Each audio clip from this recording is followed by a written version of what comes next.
খোদ মন্ত্রণালয়ই ভুগছে নিরাপত্তাহীনতায়, হচ্ছে চুরির মতো ঘটনা। প্রধানমন্ত্রীর লাল টেলিফোনের তার চুরির চাঞ্চল্যকর ঘটনার রেশ এখনো কাটেনি, এর মধ্যেই আবার হলো চুরি। এবার ভুক্তভোগী প্রবাসী কল্যাণ মন্ত্রণালয়। মঙ্গলবার দুপুরে রাজধানীর ইস্কাটনে অবস্থিত প্রবাসী কল্যাণ ভবনের ১৬ তলায় এই চুরির ঘটনা ঘটে। মন্ত্রণালয়ের সূত্রে জানা গেছে, কর্মকর্তা ইমামুল হাফিজ নাদিমের ব্যবহৃত ল্যাপটপ চুরির ঘটনা ঘটেছে। তিনি প্রধানমন্ত্রীর বিশেষ সহকারী ডক্টর মোহাম্মদ শাকিরুল ইসলাম খানের একান্ত সচিব হিসেবে কর্মরত আছেন। মঙ্গলবার দুপুরে শাকিরুল ইসলামের কক্ষে প্রবেশ করেন ইমামুল হাফিজ। মাত্র ৫ মিনিট পরেই তিনি বুঝতে পারেন তার টেবিলে থাকা ল্যাপটপটি আর নেই। ওই সময় ভবনে ছিল না বিদ্যুৎ, এছাড়া বাইরে ছিল লোক সমাগম। এদিকে সিসিটিভি ফুটেজ ঘেটে দেখা যায়, খয়েরি রঙের শার্ট ও ধূসর প্যান্ট পরিহিত মাঝবয়সী এক ব্যক্তি কালো ব্যাগ নিয়ে দপ্তর থেকে বের হচ্ছেন। ওই ব্যাগের মধ্যেই চুরির ল্যাপটপটি থাকতে পারে বলে ধারণা করা হচ্ছে, এমনকি এতে থাকতে পারে মন্ত্রণালয়ের গুরুত্বপূর্ণ কিছু নথিও।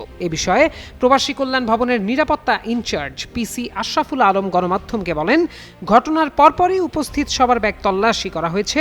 ২২ জন আনসার পুরো ভবনে দায়িত্ব পালন করেন। নিরাপত্তার তুলনায় জনবল কিছুটা কম, ব্যাগটি উদ্ধারে চেষ্টা চলছে।